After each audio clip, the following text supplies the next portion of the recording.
We are in the last half hour and we're getting questions from social media. So let me throw the first one out from Dati Libiran on Facebook for Attorney Libredo, for Representative Libredo. Is it possible for Congress to require each barangay to have each family's household have a small vegetable garden in their yard? This is a small step but very feasible, and if each household won't comply, a penalty will be imposed. this is this is from Dati Libiran. The penalty, because if you if you require a penalty, then that makes it criminal already, and I'm not too sure that is possible at all. But I think the national government also can fill in the gap before the law is passed. It takes a while before one simple law is passed, but the national government can require local governments already to my observation is that not too many local government units, at least in my district, are concerned about measures, are concerned about statistics. For example, health. We presented to them the health statistics of their particular municipalities. And my impression is that when they are able to provide medicines, when they are able to give financial assistance for hospitalization and others, they are already content with that, without being too concerned of the measures. And I think when we talk of fighting poverty, when we talk of fighting hunger, we have to be almost anal about measures. Given this particular fund, how do you translate it to improvement in current statistics? And that is where incentives should come in. That is where penalties should come in. This is something from Twitter at Munting Maya. What are the programs that the youth can participate in to help end hunger? Well, for on our end, we have a volunteer group, a volunteer program. We call it Bayanihan Bayan, that you can register. But I think what is most important is for the youth to do it yourselves. I mean, it's not. You don't have to be part of a bigger program. You can be organized and just connect with the local government unit, connect with us, our regional offices, connect with any of the programs that you know, or start one yourself. I think we need to really be more creative and enterprising in addressing hunger. You can start one, and I know of several initiatives, in fact, of young people, and I would like to encourage the Twitter person to do just that. What do you think is needed in your neighborhood? And you can already start that. It's fantastic. I think also the NSTP is a very big arena which we can tap. I have seen NSTP programs which are not really proactive, and maybe if we get together all the NSTP coordinators and involve them in this particular program, we will be able to mainstream their activities to be able to better respond to this particular issue. Fantastic. Any questions from the audience? I will come to you. Please introduce yourself and then the question. I'm Henry Stipona from Sorsogon. I have an NGO, Barcelona Mangrove Research Farm and Resort. We deal with environment. And my question is, what if I am a person in charge, or I want the Filipino to be in the quagmire of poverty? The scenario is, I want to sabotage the soft structure, the infrastructure and the hardware infrastructure of the supply chain. The supply structure, the soft structure is like the pricing price, the wholesaler, and I'll introduce a very expensive fertilizer for the farmers not to afford or get into loan. Then this is another issue of poverty for the farmers.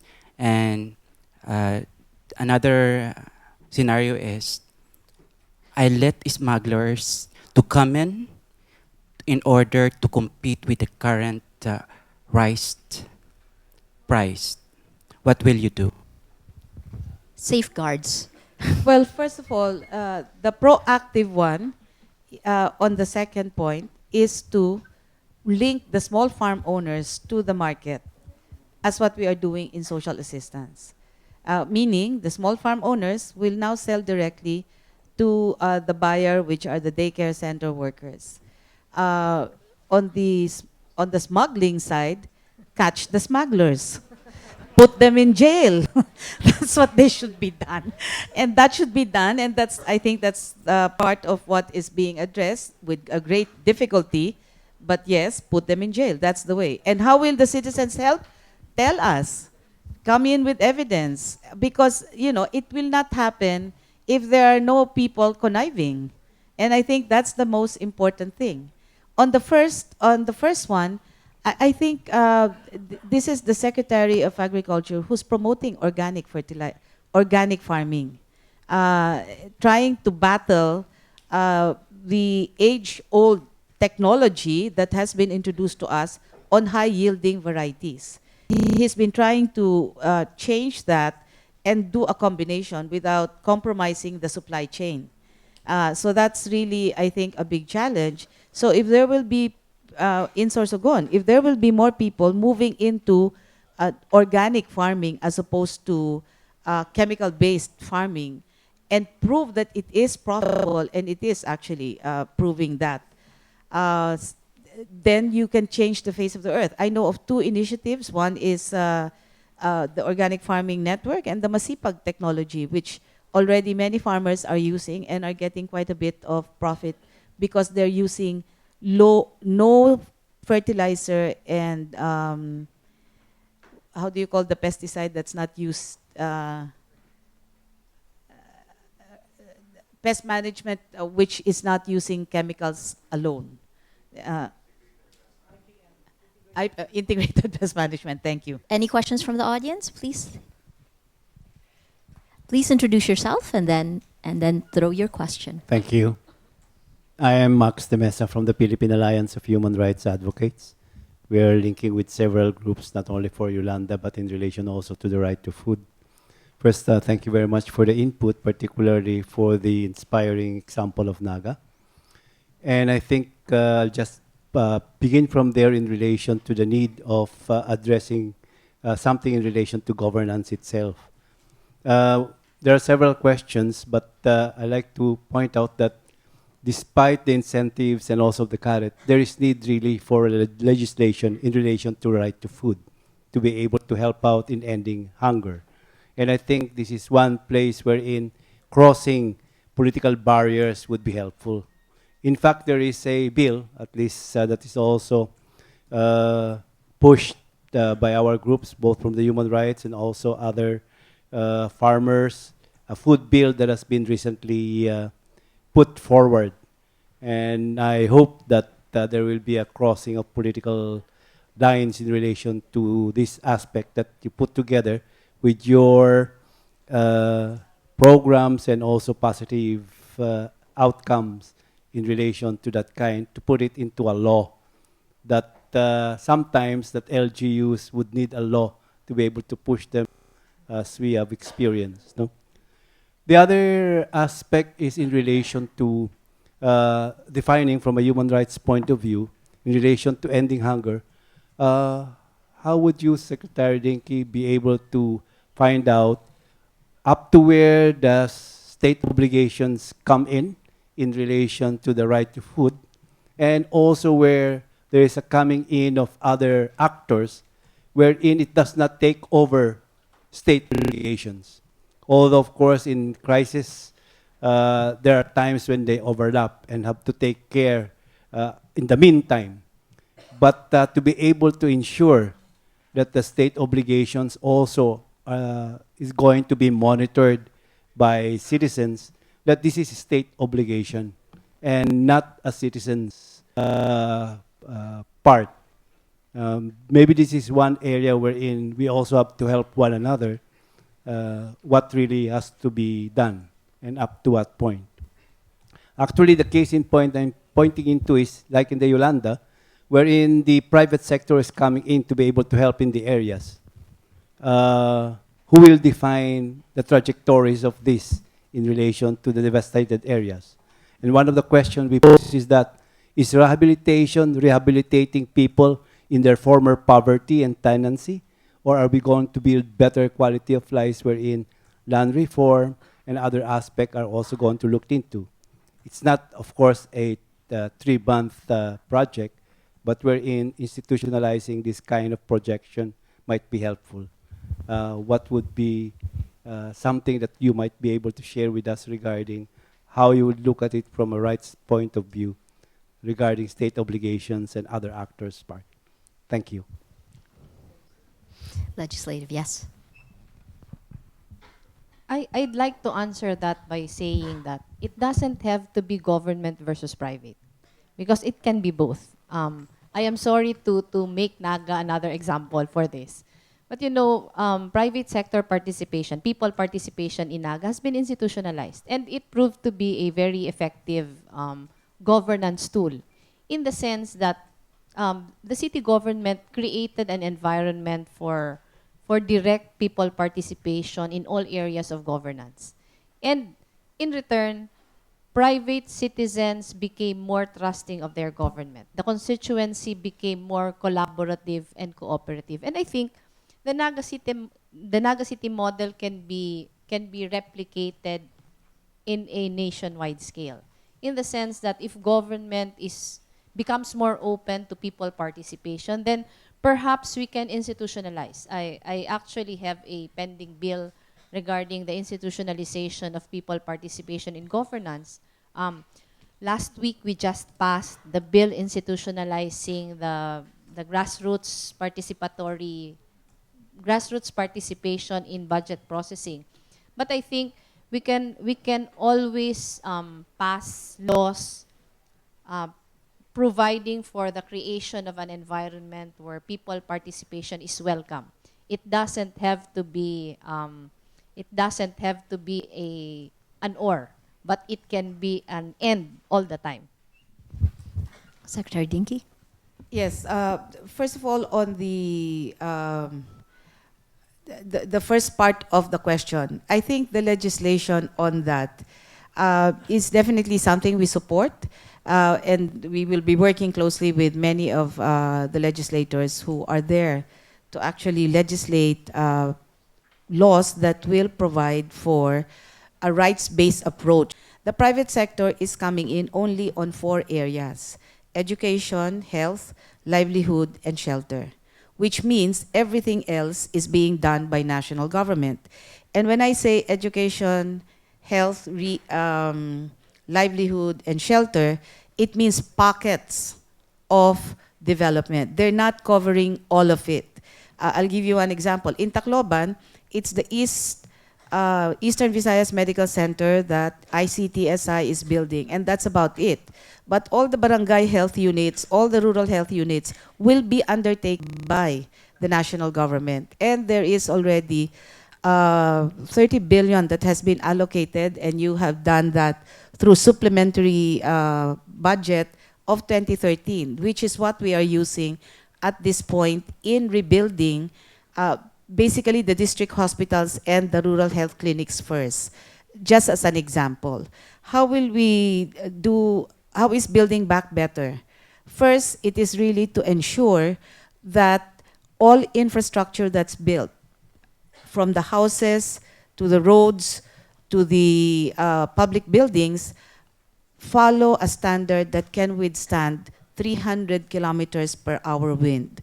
And there are designs already that have been put up by DPWH and National Housing Authority that also all private sector support will have to follow. In other words, they will not build on their design and that's it. No, they have to follow the standard of the kind of roofing. It should be 1 point something, the gauge, the kind of nails that they will use, which is a crow nail, the kind of trusses that they will use, which are very specific, because we know that the eastern seaboard will always have typhoons. So that's the first. The second is that all infrastructure must also follow standards. And third, the asset reform. The DAR is already doing a compilation of all of public lands, so that will be the first instance where the core shelters or those who are not going to build in the 40 meters no build zone will be relocated. Right now, our count is about 28,000 families. And so the local government units have to identify where their land is. And DAR is helping by identifying the public lands. And they're doing, together with DNR and the Land Resource Administration, or LRA, a survey again of all the titles that had been given but has probably been destroyed because all public structures in the National Government Center in Palo had been destroyed. So they're reconstructing that. So that's part of the building back better. And third, for the fishers, it's first the fishing boats, but then defining again the areas where they can improve incomes and looking at how we can improve the fishing industry. And the coconut is another area. It will take 7 years to grow the coconut. So we really need to have alternative livelihoods for the coconut farmers as they are first trying to look at the coconut, make it into lumber so that that can be used for the core shelter. So finally, on transparency and accountability, we welcome all citizens groups and NGOs to help us rebuild, but also to keep us accountable. And that's, we've been meeting with different groups. My regional director has been meeting with People Search 2 or 3 times already in our office, listening and acting on their concerns. So I think what we need to really do is work on getting more information out, and we welcome transparency and accountability efforts of the different organizations who are working in Yolanda. Fantastic. Questions? Princess Lamanza, please. Your name and Issues and organization. Sorry, concerns that your have name and been raised. organization, and then to the person that you, Oh, you give it to sorry. for our audience. Yeah, Ana Maria Namenzo from Women Health Philippines, and also from the Campaign for a Life of Dignity for All. A lot of the issues that have been mentioned refer to governance issues. But I would like to stress that there are structural inequalities that lead to hunger. And for example, land reform. We always say the lack of access to control and access to resources and lands contribute to poverty and hunger. So we still have the unfulfilled agrarian reform program.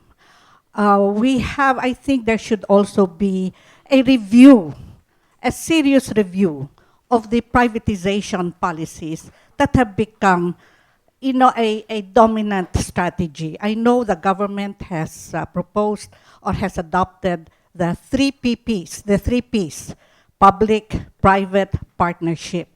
There is no gap in people's participation, in active citizens' participation in all the problems that society faces. But we continue to hear problems of fisher folks who are denied coastal resources, fishing grounds, and because of the incursion of the corporate fishing industry. Actually, we are now referring to corporate land grabbing, because even in the cities, you have these real estate developers grabbing all available spaces that some of which should have been reserved for socialized housing. You have corporations entering into mining areas, displacing indigenous communities, again, threatening their rights to their domain. So I would like to find out. I know there are many, many things that need to be done, but I think there should also be some serious attention given to policies that could contribute, that counteract whatever social, economic programs that are taking place. Secretary Dinky. I agree, and we are looking into that and advocating inside for those policy changes. Okay, thank you. Let's go to a Phil-Am perspective. Sorry. Hi, Genevieve Joponda. I'm with Society.org and Filipino Women's Network based out of California in the US. And actually, in terms of what Praveen had said earlier, hunger is a complex and integrated issue. So, in terms of long term intervention and prevention around hunger, I would like the panel, anyone on the panel's perspective on thoughts on education and access to family planning and reproductive health related to addressing hunger. Actually, what's interesting in this is there's a Twitter conversation that went on between Senator Cayetano and it was actually, let me pull this up. At Simply Clinton said, more Filipino hungry because they are poorer or there were more mouths to feed with the same salary. And then there was a whole conversation that brought in family planning and the RH law. Ladies, would you like to comment? Well, the Department of Social Welfare and Development has an official position that we wish that we will implement the RH bill already, because we are the first one of the first. The next is together with DOH. We see this very, very dramatically. I mean, we see that every day in the work that we do. So I hope that the sooner we see the fruition of the law actually being implemented, the sooner we will be able to mitigate and to be able to address the issue of hunger. Praveen? Thank you for that. And I think everything that has been said this morning actually begins in the area that you just mentioned. So I don't think you'll find anybody on this panel in disagreement. I think it needs to be strengthened. It needs to, we need to find ways, innovative ways, in making it more acceptable and really believing in it. Because I quite feel that one of the biggest challenges in the area of hunger is really coming down to managing what we know, knowledge.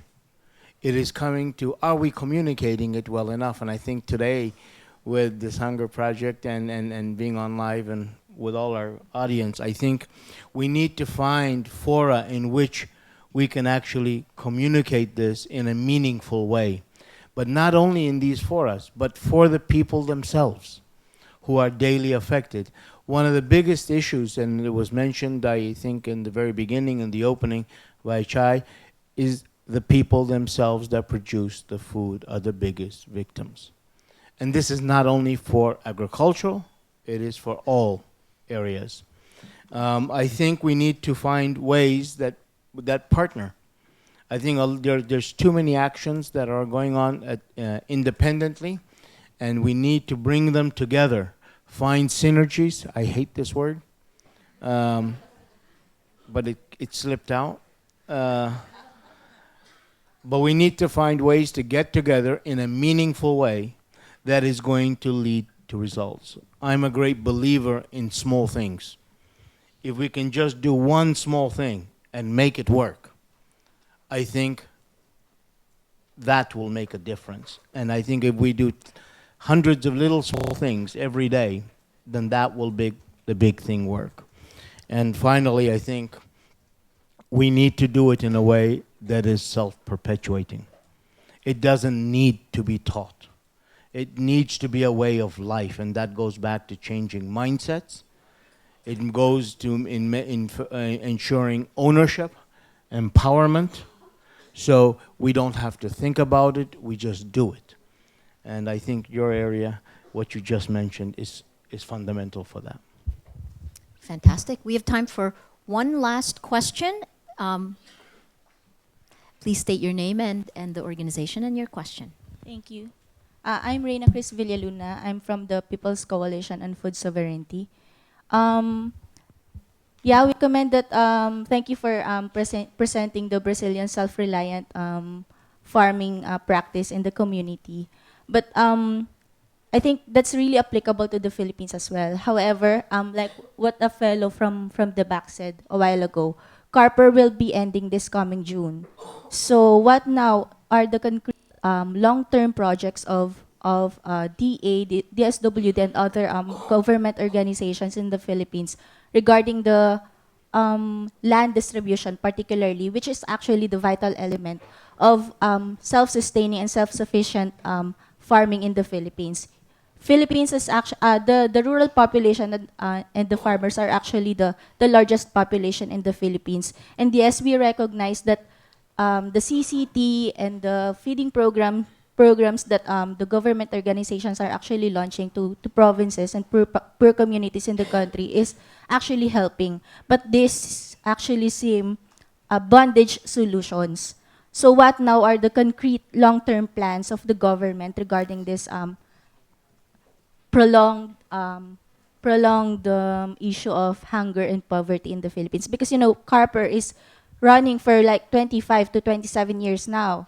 So it's not a new policy, it's not a new program in the Philippines. Secretary Dinky. They will cover, as far as I understand from Secretary Gil de los Reyes, up to 25 hectares. Right now, what is remaining is really 100 to 50 hectares that's not being covered, or that they're continually providing notice of coverages. In June 2014, it will not stop.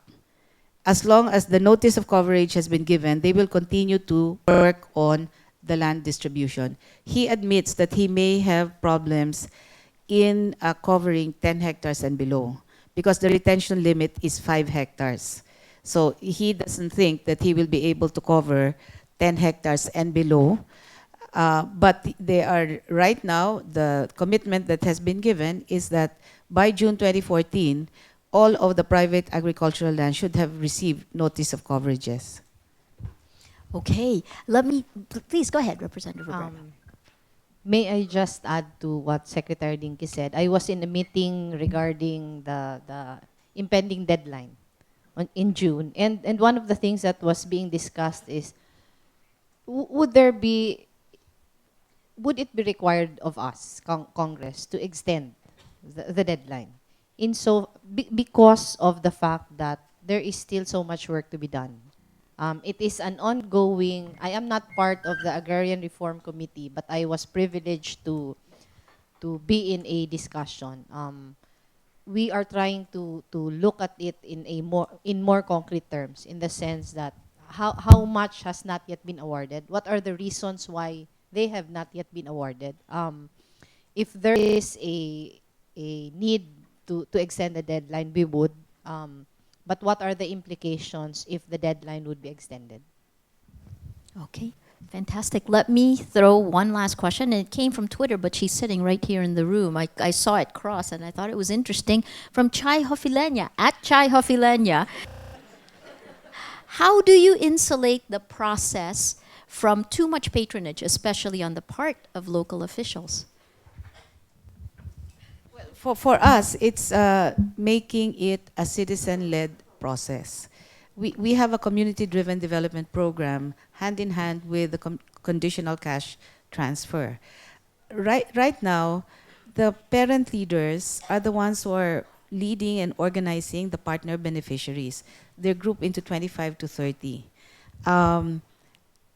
That is meeting every month in the family development session, which means it's not just that they're waiting for the cash. They talk about me and my community, they talk about family relationships, and that is part now of our convergence of the other program of community-driven development, that they are the ones that identify what are the problems that they face and what kind of projects do they need to do as a community to address these problems. And the money that is needed to get these projects going directly goes to a community account. It does not go through the local government unit. It does not go through us. It's from National Treasury. It goes directly to an account. The only official that's part of the account is the treasurer of the barangay, because he is bonded. So, in other words, the more people involved, the more citizens involved, the less patronage there will be. Because they will not see this as because of the SWD, because of the local government unit. They will see it because they acted, and they acted in unison, in unity. So that's the main thing that we are doing to keep it from patronage. It's not easy.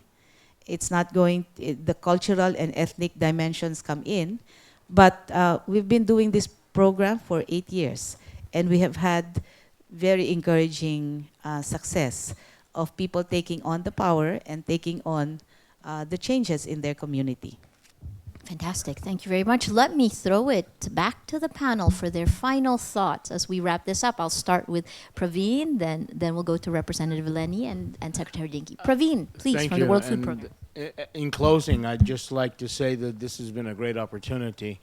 And one takeaway for me from this very interesting morning has been, how do we get our point out? How do we make it so that more people understand the issue? How is it less technical and not just a question for academics or for governments? And I think the answer is partnerships. We need to make this not as a competition, but as a complementation. So there is nothing wrong for think tanks, for universities, for public sector, for the private sector, for international organizations. But most importantly, let's not forget for whom we're doing it. And that is for the people. They must be partners. They are not just beneficiaries. They need to be owners of their own process. So I'd like to say that I look forward to working with Secretary Dinky and Congresswoman and all of you. The World Food Program has a very large program here in the Philippines. Up to now, it's been in Mindanao.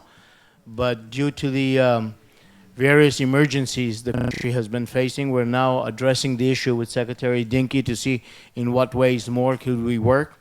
And as we move along that agenda, one of the core messages I take back is, how do we do it, and how do we bring people along? Thank you. Representative Robredo, your last thoughts. I should have spoken before Praveen. Because what I would be saying was in fact what he said.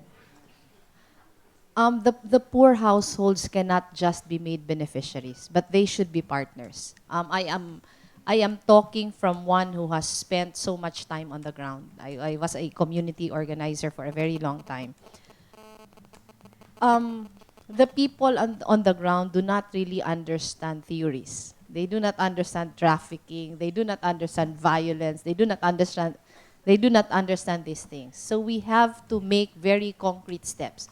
If we need to start very, very small, we should, as long as we start now. We can try to think of creative ways in instilling in the minds and hearts of people the urgency of hunger. But in terms of our partners on the ground, they should feel that we are doing something now. And I think the initiatives of the national government is really on the right track. That we are now trying to start small by piloting some areas. As long as we are able to demonstrate to people that we are serious about looking for programs to fight hunger. But really everything is local. We can talk all we want, but unless it is felt on the ground, then we are not really making any headway. So I would have to agree with everything Praveen said. Thank you. Well, Secretary Dinky. One of the perks of the work that I have now is that there are so many pockets of hope and energy zones that I personally encounter. Citizen-led solutions, citizen-led actions that change their life and their community. There are so many already initiatives in the communities to address this. If they don't address this, they will die. If they don't act on hunger, they will die. Their children will die. So they are acting. Join us, join them in addressing and ending hunger by 2016.